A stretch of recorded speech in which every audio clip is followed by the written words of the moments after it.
முக்கிய செய்தி தமிழக வெற்றிக்கழக மாவட்ட செயலாளர்களின் எண்ணிக்கையை உயர்த்த அக்கட்சியின் தலைவர் விஜய் திட்டமிட்டிருப்பதாக தகவல் வெளியாகியிருக்கிறது.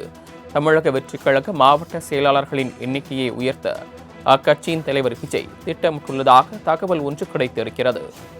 கூடுதல் விவரங்களை செய்தியாளர் ராஜேஷ் வழங்க கேட்கலாம். ராஜேஷ், இது குறித்த மேலும் தகவல்கள். தமிழக வெற்றி கழகத்தினுடைய மாவட்ட செயலாளர்கள் நியமனம் என்பது தொடர்ச்சியாக நடைபெற்று வருகிறது. 5 கட்டமாக 95 மாவட்ட செயலாளர்கள் நியமிக்கப்பட்டிருக்கக்கூடிய நிலையில் தமிழக வெற்றி கழகத்தின்படி அந்த கட்சியினுடைய விதிப்படி 120 மாவட்டங்கள் பிரிக்கப்பட இருப்பதாக, அதாவது 2 தொகுதி அடிப்படையில் 120 மாவட்டங்கள் பிரிக்கப்பட இருப்பதாக தகவல் வெளியாகி இருந்தது. அதன் அடிப்படையில் தான் 95 மாவட்ட செயலாளர்கள் நியமிக்கப்பட்டிருக்கிறார்கள். இந்த நிலையில்தான் இறுதிக்கட்டமாக மாவட்ட செயலாளர்கள் என்று நியமிக்கப்படலாம் என தகவல் வெளியாகியிருந்தது.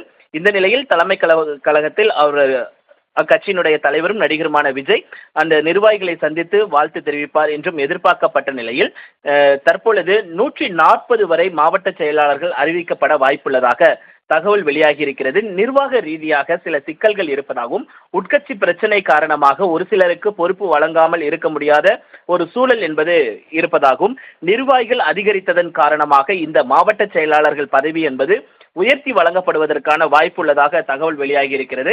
5 கட்டமாக 95 மாவட்ட செயலாளர்கள் அறிவித்திருக்கக்கூடிய சூழ்நிலையில் இன்று 6ஆம் கட்டமாக 19 மாவட்ட செயலாளர்களை அறிமுகப்படுத்த உள்ளதாக தகவல் வெளியாகி இருக்கிறது.